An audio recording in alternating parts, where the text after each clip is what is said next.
The History of Intelligence from a View of Korea Q15 1994년 혹은 1995년 북한 보위사 육군단 반란 모의 진압 향토군단 정치장교와 보위부 장교가 단합을 해서 일으킨 사건이다.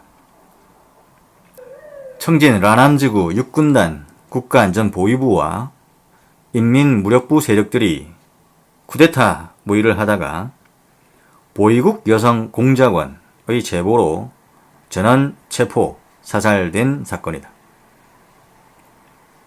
그러나 쿠데타라기보다는 이름이 알려지지 않은 어느 중장의 취중의 한 불만 섞인 말을 빌미로 김영춘, 당시 육군단장을 역임했었던 김영춘의 주도로 육군단을 해체한 사건이라고 볼 수도 있다. 여기서 이름이 알려지지 않은 중장은 군단 정치부장 정도로 보인다. 보위사령부, 인민무력부, 국가안전보위부 사이의 권력투쟁, 다시 보위사령부, 인민무력부, 국가안전보위부 사이의 권력투쟁이라고 볼 수 있다. 여기서 육군단장을 역임한 김영춘은 소비에트 연방 푸른제 군사대학 출신인데 1992년 인민군 대장, 1994년 3월 인민군 육군단장, 1994년 7월 8일 김일성 국가장의위원회 위원, 그리고 94년 육군단 반란 주동자를 함경남도 리원 비행장으로 유인해서 체포했었다. 그리고 1995년 10월에서 2007년 사이에 인민군 총참모장, 인민군 차수, 인민무력부장을 역임했고 2016년 조선인민군 원수까지 올라갔었다. 근데 2018년 8월 16일 급성 심근경색으로 사망했다.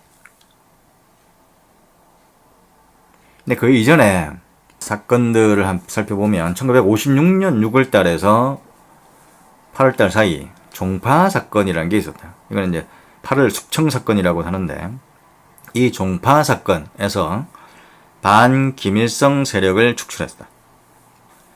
조선노동당 중앙위원회 전원회의에서 발표된 반당, 반혁명적 종파 음모 책동 사건이라고 부른다. 그 이후에 이제 1967년 5월달에 갑산파 사건이 있었다. 이 갑산파는 김일성과 함께 일제시대 보천보 전투에 참가한 이 동지들이 모인 그룹이 갑산파인데 항일 무장투쟁 세력으로 광복 후 남로당파, 소련파, 연안파 등을 몰아내고 북한 정권을 장악했다. 그 이후에 1992년 푸른제 아카데미 출신 러시아 KGB 간첩단 연루 사건 및 쿠데타 모의 조작 사건이 있는데 인민무력부 부참모장, 교도지도국 부국장, 대외사업국장을 긴급 체포했다. 한국전쟁 당시 전사자 유자녀들이 입교하는 군사학교인 푸른제 아카데미 출신의 엘리트 애들을 러시아 KGB 간첩단에 연루시켜 김일성 사후 대비 김정일의 군권 장악을 위해 저항 내지 쿠데타로 간주해 제거해버렸다. 그러나 1992년 러시아의 열친이 집권한 후에 1991년도에 있었던 KGB 쿠데타 관련 북한 세력 제거로 보이기도 한다. 94년 7월 8일 김일성이 사망을 하는데 평양 집무실에서 심장마비로 사망을 했다. 이듬해 95년 12월 인민군 보위국이 국가안전보위부 산하 국경경비대를 흡수하면서 인민군 보위사령부로 확대했다. 그러니까 공을 한번 올렸으니 사령부로 올라간 거다. 1996년 7월 육군단은 해체되고 국가안전보위부 산하의 국경경비대, 해안철도경비대, 그리고 사회안전보안성의 일부를 인민무력성에 통합해버렸다. 1997년에서 2001년 사이 김정일의 심화조 사건이란 게 발생한다. 이 심화조는 북한의 특수감찰반을 가리키는 이름인데 2만 5천 명을 숙청한다. 사회안전성 당 조직부 행정담당 부부장 장성택이 주도했었다. 심화조 사건 장성택이 주도했다. 여기 심화조 사건이 97년에서 2001년 사이에 벌어졌는데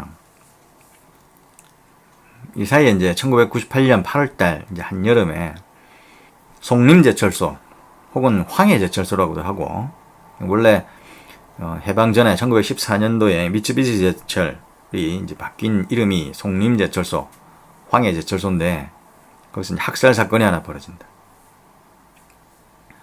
그리고 99년 12월경에 보위사령부를 보위국으로 격하해버린다. 보위사령부로 올라갔다가 보위국으로 격하된다. 인민군 보위사령부가 인민무력부 보위국으로 격하되고 원응희 보위사령부 사령관이 대장에서 상장으로 강등이 되었다.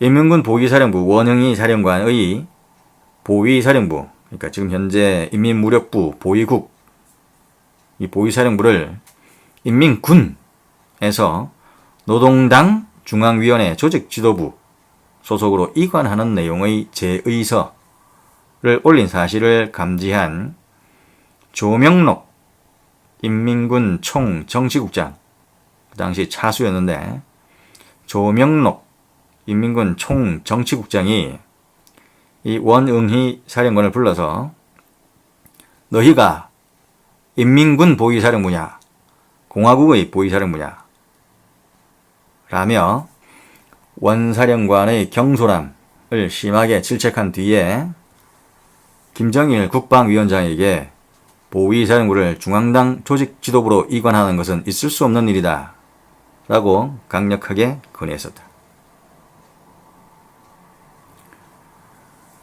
그러니까 군에서 당으로 옮기는 거 이런 일은 있을 수가 없다 이 말입니다. 1994년 한국 ICIC 국제범죄정보센터가 설립된다. 이후에 2003년 10월달에 산업기밀보호센터, 2004년 2월달 국가사이버안전센터, 2005년 4월 테러정보통합센터, 그 다음에 2016년 3월 대테러센터. 이 대테러센터는 국무총리 소속으로 대테러 대책위원회의 운영 사무를 처리한다.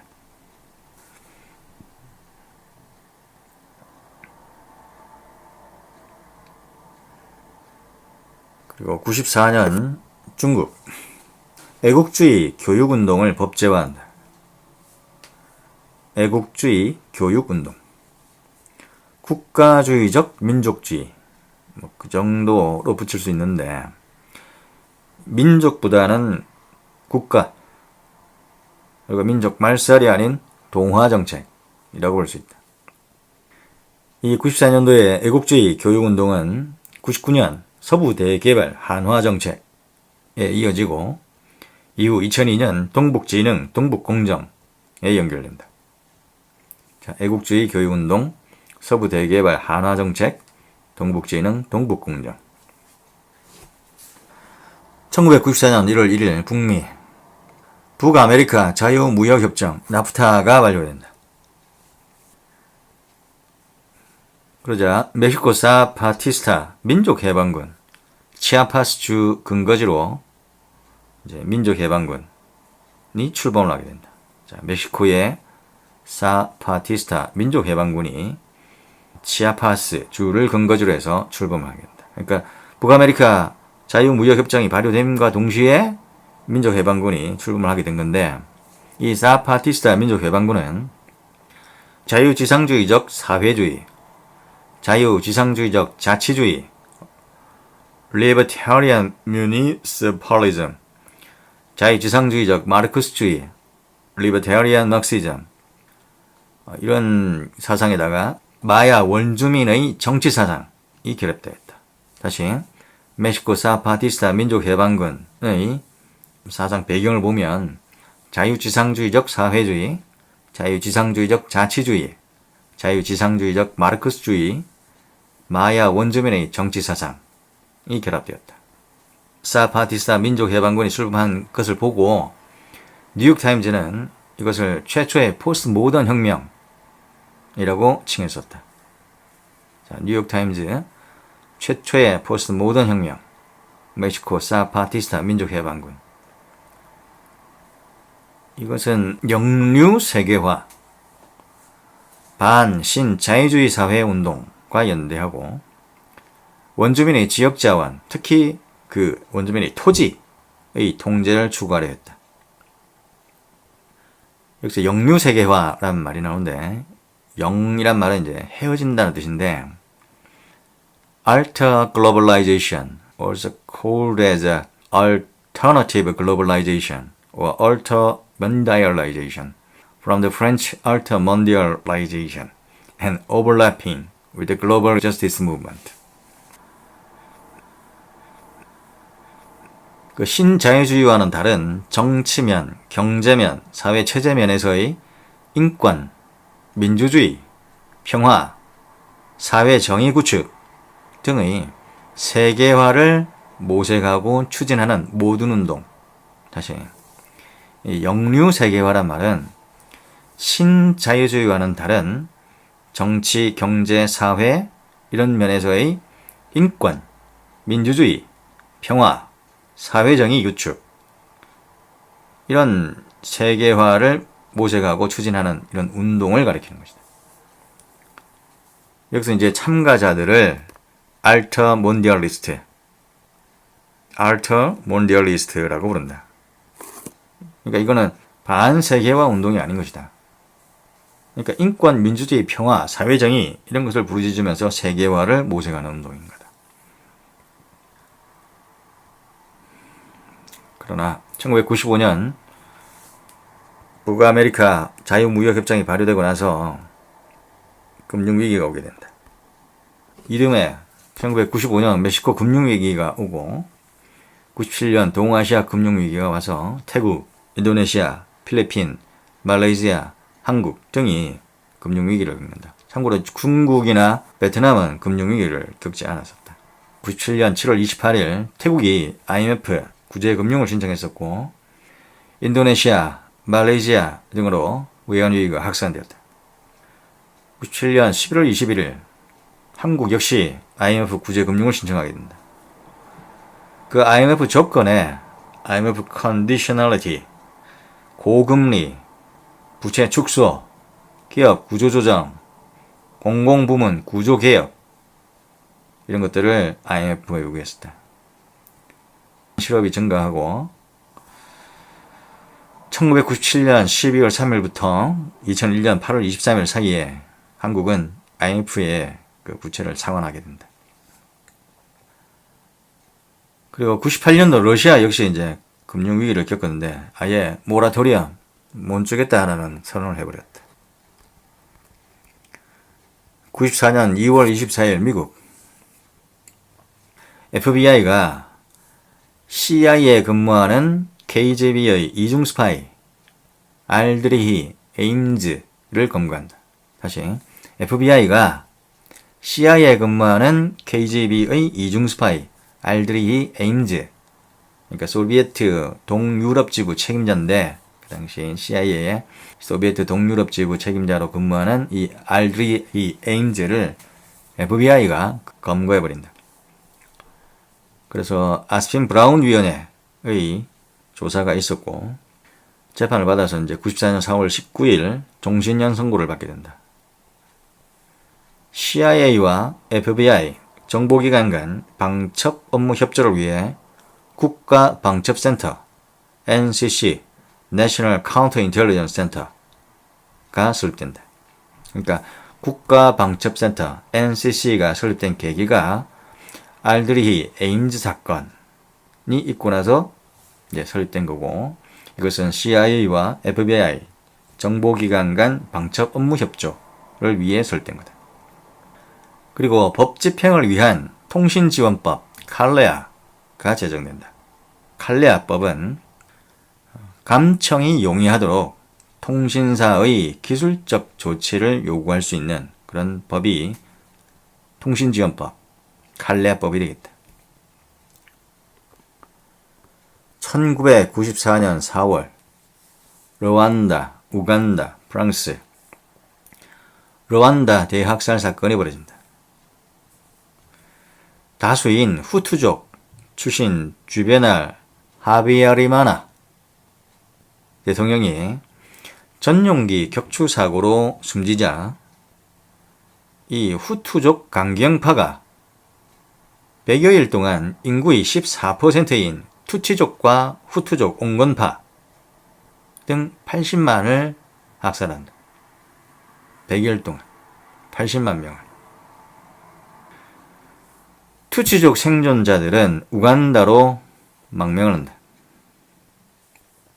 1990년 르완다 애국전선 RPF를 결성해서 다시 이 투치족이 르완다로 돌아오면서 내전이 벌어진다.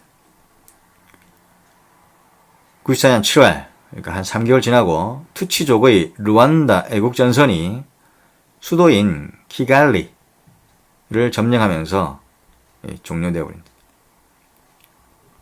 근데 이 사건이 터지기 전에, 르완다 대학살 사건이 터지기 전에 1916년부터 해가지고 벨기에의 르완다 식민 통치 시절에 투치족 우대, 후투족 홀대, 그러니까 소수족인 투치족을 우대하고, 그러니까 다수족인 후투족을 홀대하는 이런 종족 차별 정책을 했었는데, 이게 이어져서 벌어진 사건이라고 볼 수 있다.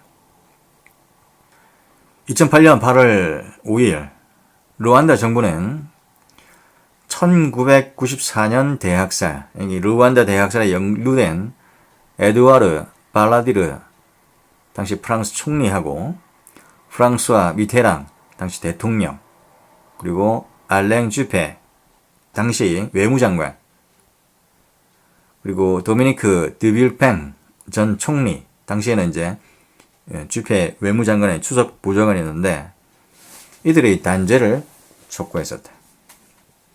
2008년 8월 5일날 이렇게 단죄를 촉구했으니까 사건 터지고 14년 후에 요구를 하게 된 거다.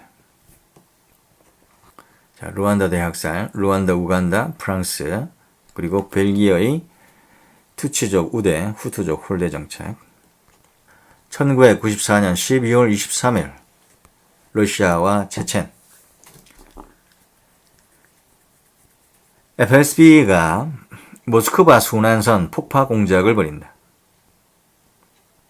대체첸 전쟁 명분을 얻기 위해서였다.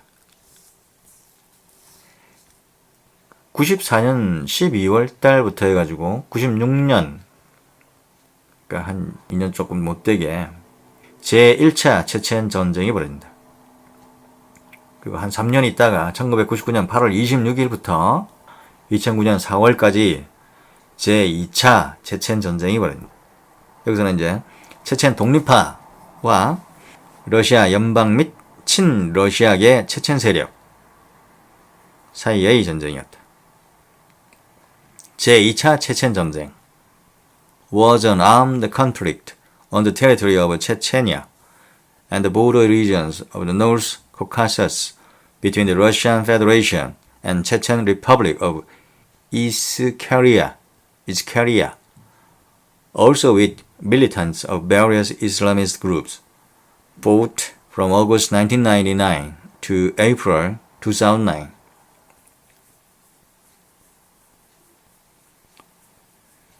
그리고 2002년도에 모스크바 극장 인질극 사건, 여기서 이제 169명이 사망을 했고, 그리고 체첸공화국 수도 그로즈니 정부 청사 폭파 사건. 여기서는 72명이 사망했다. 2003년도에는 체첸공화국 북서부 행정청사 폭파 사건. 여기서는 60명이 사망하고, 모스크바 야외 콘서트장 폭파 사건. 여기서는 15명이 사망했습니다. 그리고 2004년 모스크바 지하철 폭파 사건. 여기서는 41명이 사망했고, 그로즈니 전승기념식장 폭파 사건, 아흐마트 카디로프 체첸공화국 대통령 등 30명 살해, 인구시 공화국 내무부 등을 습격한 사건, 9명이 사망했고, 모스크바발 여객기 동시 폭파 사건, 80명이 사망했고, 모스크바 지하철역 부근 폭파 사건, 10명 정도 사망했고, 북오세티아 공화국의 베슬란 학교 인질 사태, 322명이 사망했습니다. 학교에서.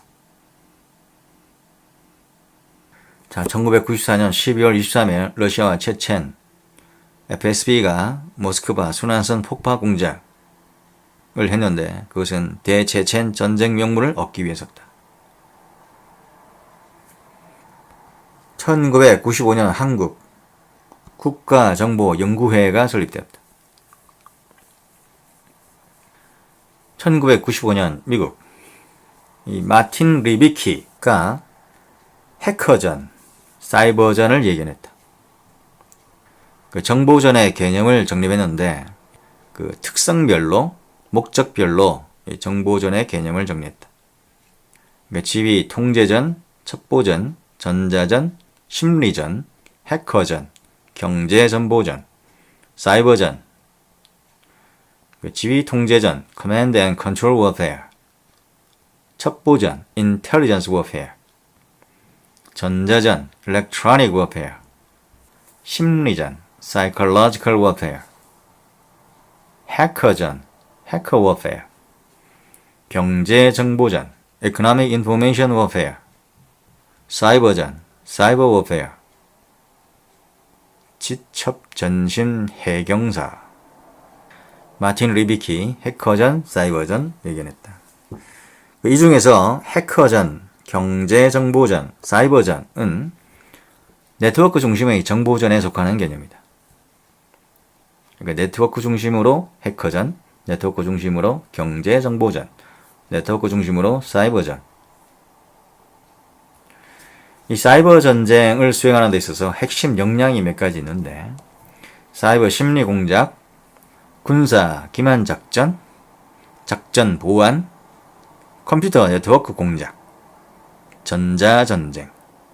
다시, 사이버 전쟁 수행의 핵심 역량, 사이버 심리 공작, 군사 기만 작전, 작전 보안, 컴퓨터 네트워크 공작, 전자 전쟁,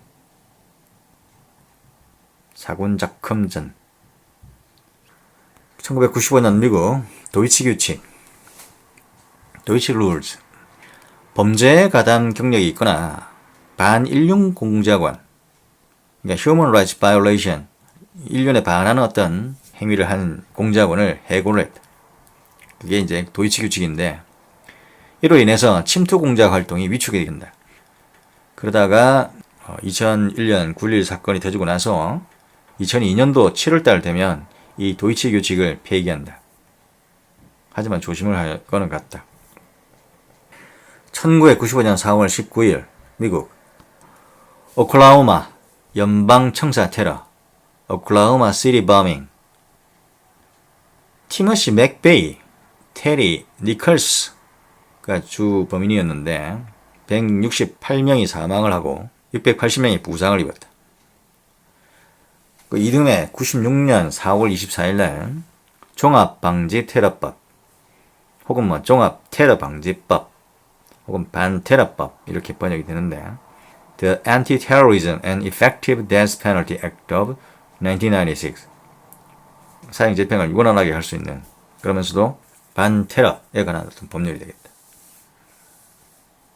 The bill was introduced by then Senate Majority Leader Bob Dole and passed with broad bipartisan support by Congress following the 1993 World Trade Center bombing and the 1995 Oklahoma City bombing. It was signed into law by President Bill Clinton. 95년도에 오클라호마 폭파 사건도 있었고, 그 전에 이제 세계 무역센터, 여기 이제 93년도에도 폭파 사건이 한국은 있긴 있었다. 무너지기 전에. 애국법과 함께 국무부 장관에게 테러 단체 지정권을 부여하는 그런 법률이 되겠다. 다시, 이 종합방지테러법, 종합테러방지법 혹은 반테러법은 애국법, 나중에 이제 제정되는 애국법과 함께 국무부 장관에게 테러 단체의 지정권을 부여하는 그런 법률이 되겠다. 1983년도에, 그러니까 이 오클라호마 연방청사 테러가 있기 전에, 그러니까 83년도에 국제 테러 규제법이란 게 있긴 있었다. Act to Combat International Terrorism 해가지고 일명 대테러 전투법 이런 게 있었는데, 이게 이제 조금 발전, 좀 변화를 겪은 게 이제 종합테러방지법, 그 다음에 반테러법, 그리고 나중에 애국법 이렇게 이어진다고 볼 수 있겠다. 자, 오클라호마 연방청사 테러, 티머시 맥베이, 테리 니컬스, 종합방지 테러법, 반테러법, 그 다음에 애국법. 95년 7월 7일 프랑스 군사 정찰 위성 헬리오스 IA 1A IA 아리안 4호로 발사된다. 기록을 찾아보면 이제 헬리오스 IA라고 되어 있기도 하고, 아니면 I가 라틴어로 1을 가리키는 것 같기도 한데, 일단 헬리오스 1A, 1A 혹은 IA, 이것을 아리안 4호로 발사한다.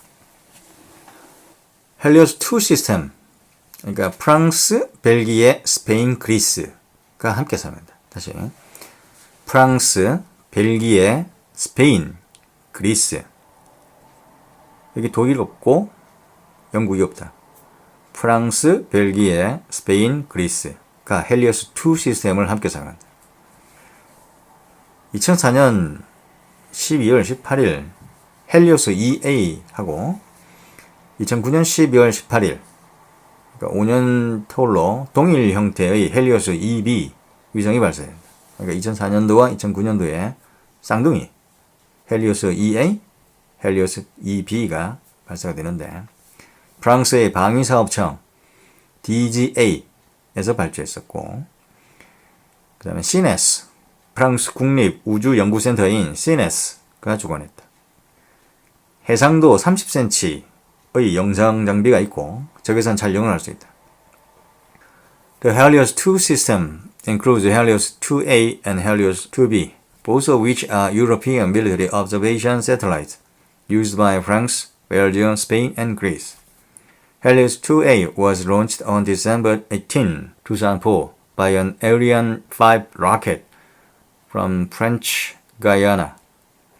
Helios 2B was launched 5 years later on December 18, 2009, carried also by an Ariane 5. The two satellites are identical. 동일합니다. 95년 11월 4일 이스라엘 이츠하크 라빈 수상이 극우단체 예알 소속의 아미르란 자의 총격으로 사망을 하게 된다. 다시, 이츠하크 라빈 수상이 극우단체 예알 소속의 아미르의 총격으로 사망을 한다. 이 라빈 수상은 아라파트 팔레스타인 수반과 오슬로 평화협정으로 중동 평화를 이끌어내서 1995년 노벨 평화상을 수상했었다. 자, 이츠하크 라빈 수상, 극우단체 예알 소속의 아미르의 총격으로 사망했다. 96년 태국군이 마야광 쿤사의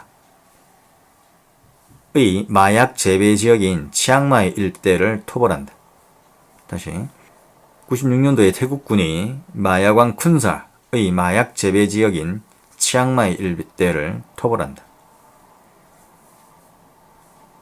여기서 이제 쿤사는 중국식 한자로 이제 표기를 하면 장기부, 장시후.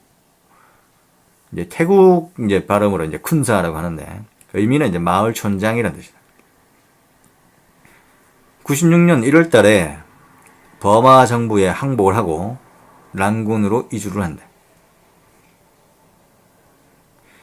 이후에 황금 상갑지대, 미얀마, 태국, 라오스, 미테라, 황금 상갑지대, 미테라 지역의 아편 생산이 감소되고 상대적으로 아프가니스탄, 초승달 삼각지대라고 하는데 이쪽에서 이제 아편 생산이 급증하게 됩니다. 마요강 쿤사는 2007년 10월 26일 사망을 한다. 그 다음 96년 미국 정보개혁법이 제정됩니다. Intelligence Renewal and Reform Act 정보개혁법. 국방장관이 NSA, 그 다음에 니마, 이거는 원래 이제 2003년도에 NJ로 이제 바뀌게 되는데, 니마, 그리고 NRO의 수장을 임명할 때 DCI, 중앙정보장의 동의를 필요로 하겠다. 다시. 96년 미국에서 제정된 정보개혁법상 국방장관이 NSA, 그 다음에 니마, NRO의 수장을 임명할 때 중앙정보장 DCI의 동의를 받도록 했다. 96년 1월 독일과 프랑스, 독일 외무장관 킨켈, 프랑스 내무장관 파스카 간의 정보협약이 있었다. 다시, 독일 외무장관 킨켈, 프랑스 내무장관 파스카 사이에 정보협약이 있었다. 프랑스 국방부 수속의 DGSE는 남부 유럽과 아프리카를, 그 다음에 독일의 수성실 장관 직속의 BND는 유럽의 독일어권과 슬라브권에 대한 상호 우월적 지위를 인정하는 정보협약이었다. 다시, 킨켈 파스카 정보협약은 DGSE는 남부 유럽과 아프리카를, 그리고 BND는 유럽의 독일어권과 슬라브권에 대한 상호 우월적 지위를 인정하는 정보협약이었다.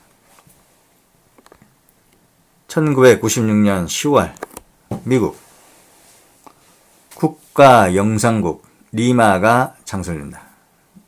여기 보면 96년도에 이제 정보개혁법이 제정되면서 국방장관이 NSA, 그 다음에 리마, NRO장, 그러니까 수장 임명 시에 DCI, 중앙정보장의 동의를 이제 받도록 했는데 아마 이 시기인 것으로 보인다. 정확한 날짜는 못 찾았는데 하여튼 96년 10월 달에 국가영상지도국 니마가 창설된다.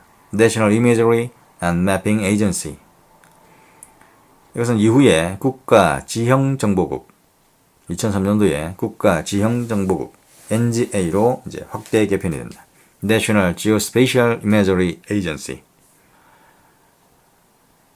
96년 한국 무하마드 깐수 김동일인데 35호실에서 파견된 정보원이었다. 무하마드 깐수 김동일. 그 다음 96년 중국, 대만, 미국 대만 해협 미사일 위기가 발생한다.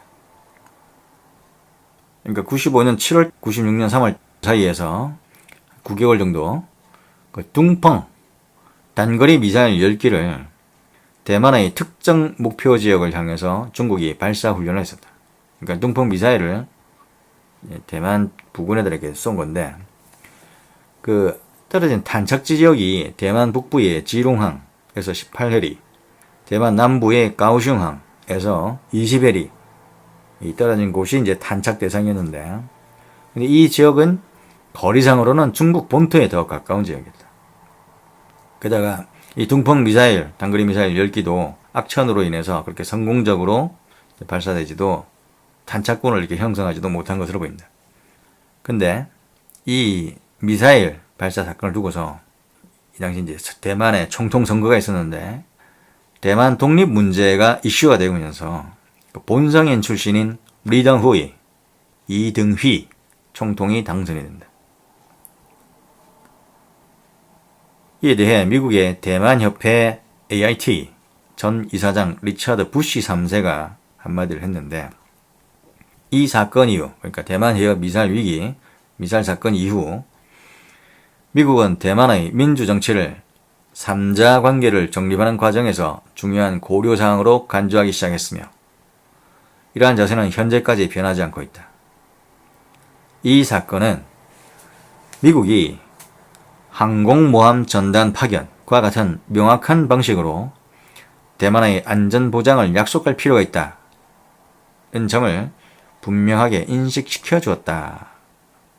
그렇게 말하면서 전략적 모호성에서 조건부 보장, 그러니까 모호성이 아니라 이제 아예 보장을 해주는, 그렇지만 이제 조건부 보장, 전략적 모호성에서 조건부 보장으로 전략 개념이 전환되었다 라고 말을 했다.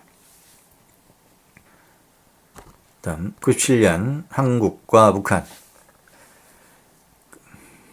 김정일의 심화조, 그러니까 북한 특수감찰반, 이 김정일이 심화조 사건으로 이제 25,000명을 이렇게 숙청을 했는데, 이 당시 사회안전성 당 조직 부행정 담당 부부장 장성택 주도로 2001년까지 숙청이 이루어졌는데, 이 사이에 이제 98년 8월 달에 송림제천소, 그러니까 미쓰비시 제철에서 넘어온 송림 혹은 황해 제철소 학살 사건에서 고난의 행군 시기 1996년에서 2000년 사이 33만 명이 이렇게 아사 굶어 죽는데, 4년 사이에 이 고난의 행군 시기에 모이던 사람들을 먹여 살리기 위해서 철근 자재를 중국에 팔아 옥수수를 마련한 간부 노동자들을 보위사령부, 사회안정부, 지금 현재 임보안성인데 이 보위사령부하고 사회안전부가 주도해서 밀어버린다. 그 사건이 이제 송림제철소 학살 사건이 되겠다. 얼마나 죽었는지는 알 수 없지만 96년에서 2000년 사이에 33만 명이 아사했고, 숙청으로 이제 죽은 사람이 25,000명이다. 북한의 세대 구분을 하자면 빨치산 세대, 그다음에 천리마 세대, 혁명 세대, 고난의 행군 세대. 지금 사회주역이 되어 있을 고난의 행군 세대가 되겠다. 그 다음에 황장엽 망명 사건이 또 터진다. 97년도에. 그 2010년 정찰 총국 2국에서 암살을 하려고 했는데 미수로 끝났다. 그리고 97년도에 또 슈퍼 옥수수 종자 부부 간첩 사건도 있었는데, 여기서 부부는 이제 최정남, 강연정이 있었는데, 강연정은 이제 체포 과정에서 그 캡슐로 이게 깨물어 갖고 음독 자살을 했고, 이거는 사회문화부에서 보낸 정보원들이었다. 그리고 이한영 또 피살되었다. 이거는 이제 대외교류국, 그러니까 지금 현재 대외교류국이고 그 당시는 225부 혹은 대외연락부로도 보이기를 하는데, 하여튼 대외연락부 225부 대외교류국, 지금 현재는 이제 대외교류국이 되겠다. 자, 이한영이 피살되었고 97년도에 슈퍼 옥수종자 부부간첩 사건, 최정남, 간영정, 그리고 황장엽의 망명이 있었다. 참고로 대외정보조사부,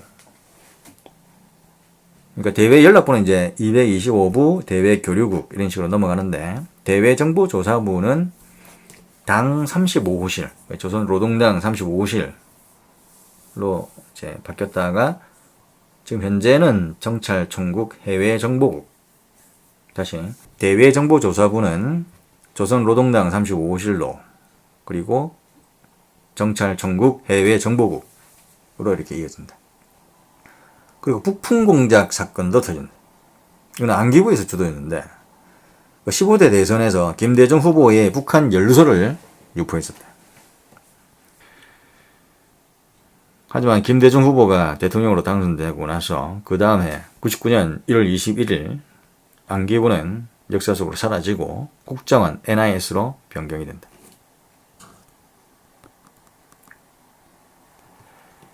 97년 6월 중국 컴퓨터 바이러스 부대가 창설되었다.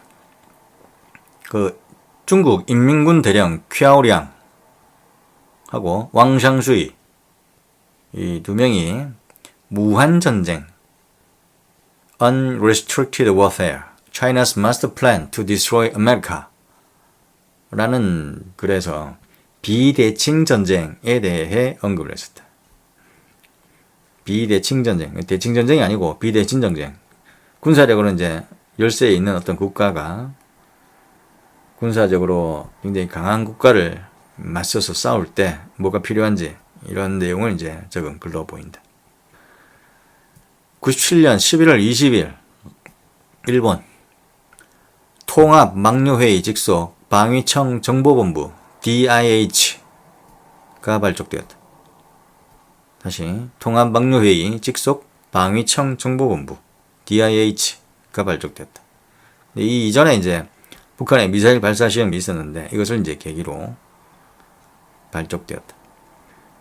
군 통합 정보 체계라고 생각하면 되겠고, 정보본부 DIH 내에 전파부, 통신 감청, 교신 내용 레이더 정보 분석을 하는 전파부가 정보본부 내에 있다. 그래서 통합망료회의라는 게 있는데 이거는 우리나라의 합동참모본부 정도로 생각하면 되겠다. 근데 이 97년도에 이제 정보본부는 2006년 3월 달에 통합망료간부 방위성 정보본부 DIH. 그러니까 망료간부 방위성, 이 청의 개념은 이제 성으로 바꾸고 방위성, 망료회의를 망료간부, 그러니까 회의 개념이 아니고 이제 간부라고 해가지고 확실히 군사적인 느낌을 주는 용어로 바뀌었다. 이 정보본부 DIH 이때 이제 방위청 장관 직할로 두었다. 98년 미국과 북한. 미국의 럼스펠트가 보고를 하나 했는데 북한이 5년 내에 미국의 본토를 타격할 수 있는 미사일을 개발할 거라 판단을 했다. 그런 보고서를 냈다. 판단 보고서를. 그리하여 미사일 방어 계획 MD의 추진 명분을 얻게 되었다. 럼스펠트 보고서 미사일 방어 계획 추진 명분. 98년 6월 19일 이스라엘, 헤즈볼라, 스위스. 모사드가 스위스에서 도청 장치를 설치하다가 이웃의 신고로 경찰에 체포되었다. 근데 이것을 이스라엘 방송국이 폭로를 해버렸다. 덕분에 모사드 총수 데니 야톰이 사임을 했다. 그러니까 이제 스위스에서 도청 장치를 설치하다가 그 스위스에 있는 그 마을 사람들 이웃 신고로 이제 이 모사드 요원이 이제 체포가 됐는데 그 사실을 이스라엘 방송국이 알아내서 이제 폭로를 하고 그리고 이제 모사드 총수 데니 야톰이 사임을 했는데 이 사건은 이제 블로우백, 역류라고 이렇게 볼 수 있겠다. 해외에서 벌어진 어떤 사건에 대한 기사가 국내에 들어와서 벌어진 사건. 98년 5월달 인도, 파키스탄 핵실험 경쟁이 벌어진다. 인도는 74년 5월달에 한 번, 98년 5월 11일에 한 번, 그 다음에 98년 5월 13일에 6번에 걸쳐 이렇게 핵실험을 했었다. 파키스탄은 98년 5월 28일까지 6번을 핵실험을 했었다. 이 파키스탄 핵실험하고 나서 이후에 압둘 칸 박사의 칸 네트워크가 이란, 리비아, 북한에 우라늄 농축 기술을 그리고 원심 분리기 도면 그리고 각종 부품 등을 제공한다. 그러니까 우라늄 농축 기술, 원심 분리기 도면, 그 다음에 부품 이런 것들이 이란, 리비아, 북한에 제공을 한 거다. 칸 네트워크가.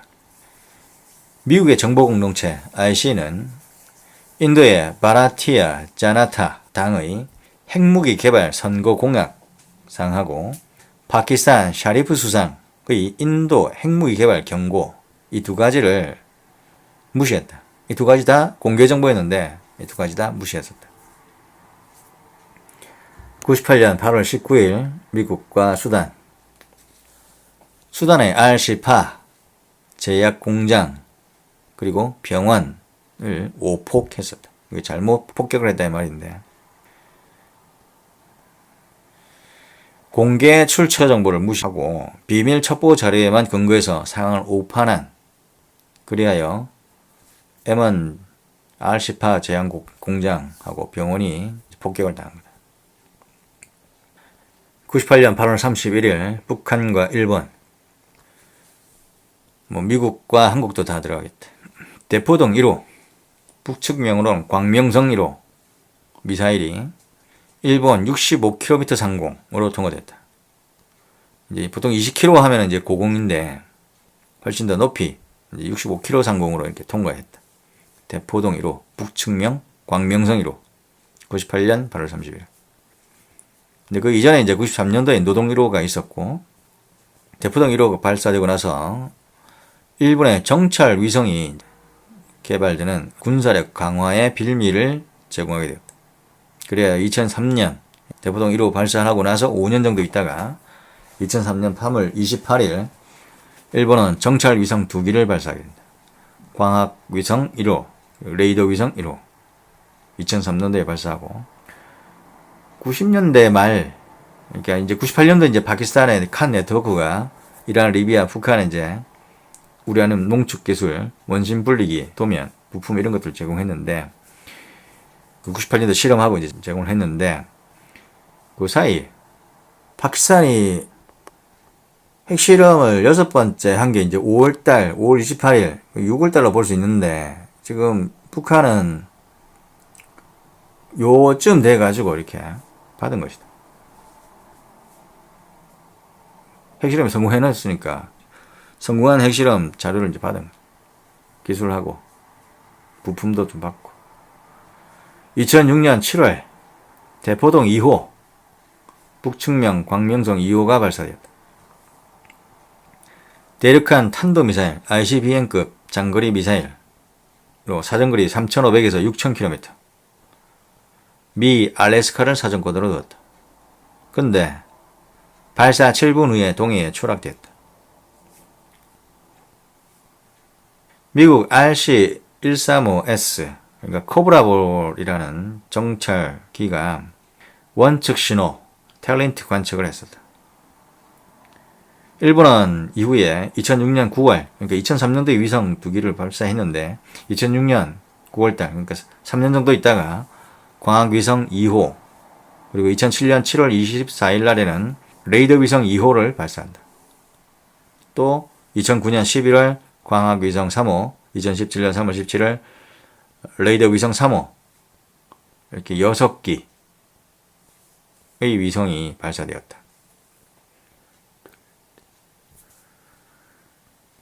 2006년 10월 3일 드디어 이제 북한이 핵실험 실시를 계획하고 있다라고 이제 발표를 했다. 그러니까 10월 3일 날 발표했다. 그리고 6일 있다가 10월 9일 핵실험을 해버린다.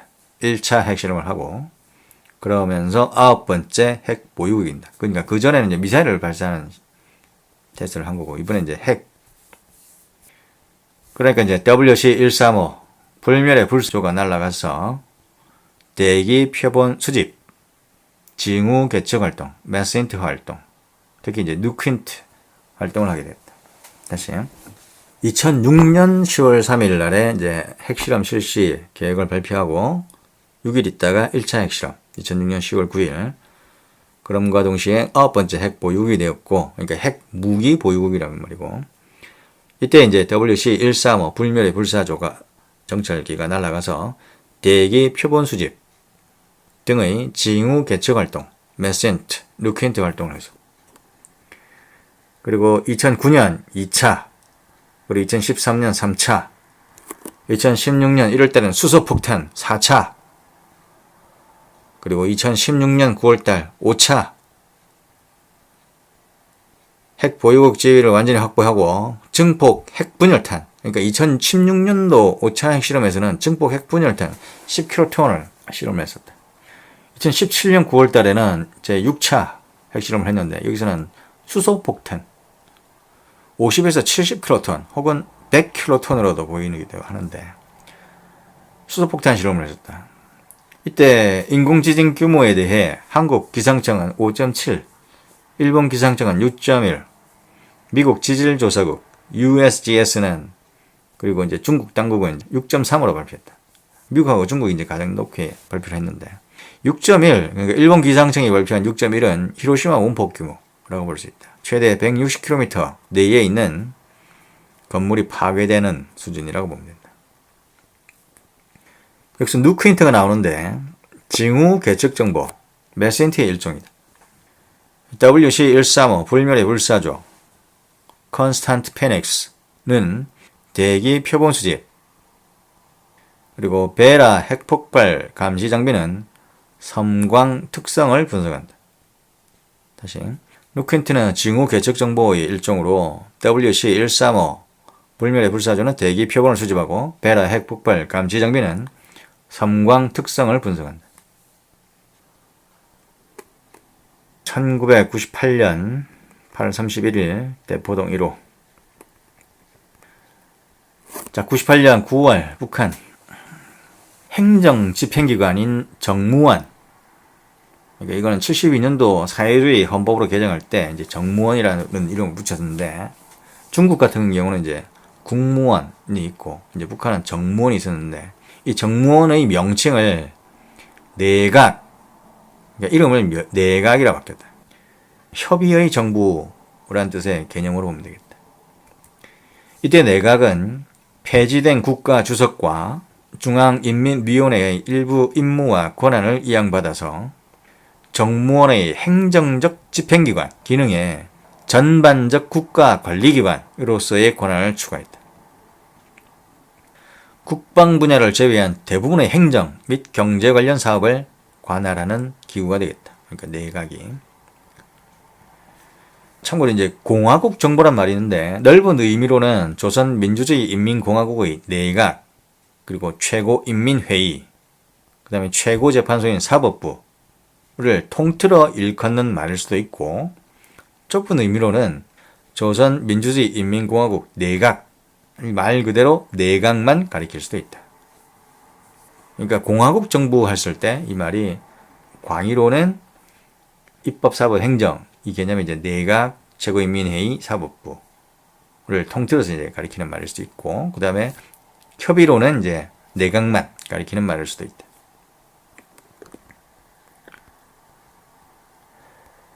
(98년 9월 18일) 미국과 세계. ICANN Internet Corporation for Assigned Names and Numbers 인터넷 주소자원 관리기구가 설립되었다.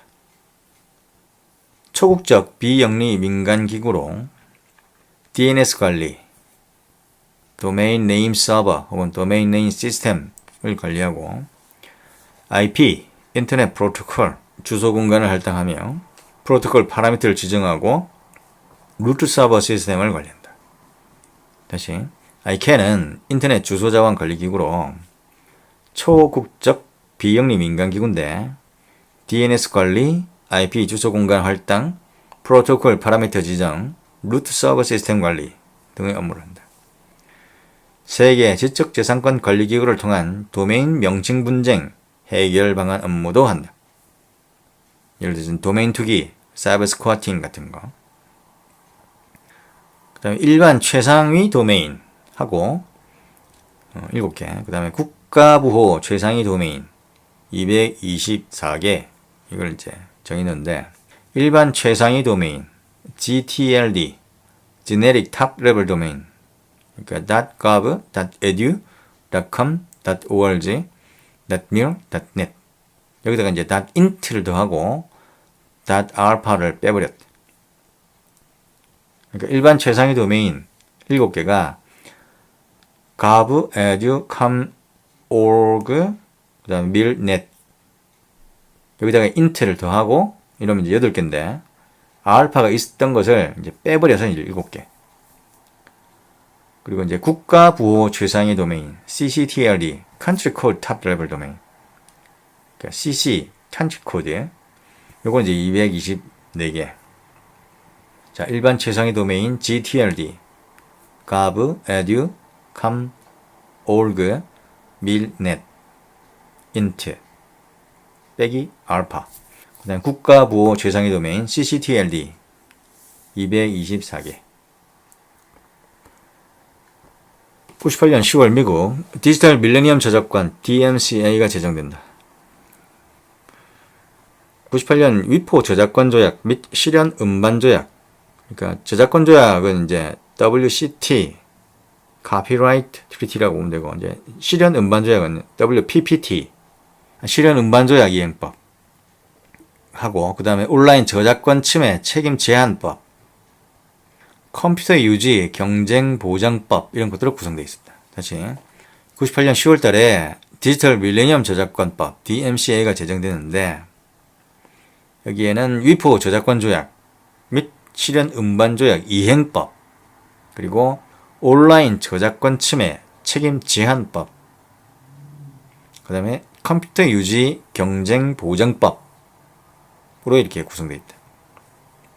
참고로 이제 미키마우스법이라고 있는데, 저작권 저작자가 사후 70년까지 이제 저작권을 가질 수 있게 한 건데, 이 내용이 이제 들어있는 게 미키마우스법이 되고, 이 미키마우스법은 2024년 미키마우스의 저작권은 이제 종료되게 된다. 누구든지 미키마우스 그림 그려서 판매에 활용할 수도 있고, 아마도 그렇게 될 것 같다. 98년 12월 17일 한국과 북한 여수 반잠수정이 격침되었다. 여수에서 북한의 반잠수정이 격침되었다. 며칠 있다가 1998년 12월 31일 한국에서 국회 529호 사건이 터진다. 한나라당 의원들이 국정원의 불법 도청 의혹을 제기하면서 국정원 국회 분실 529호를 망치로 부숴서 강제로 개방한 사건이다.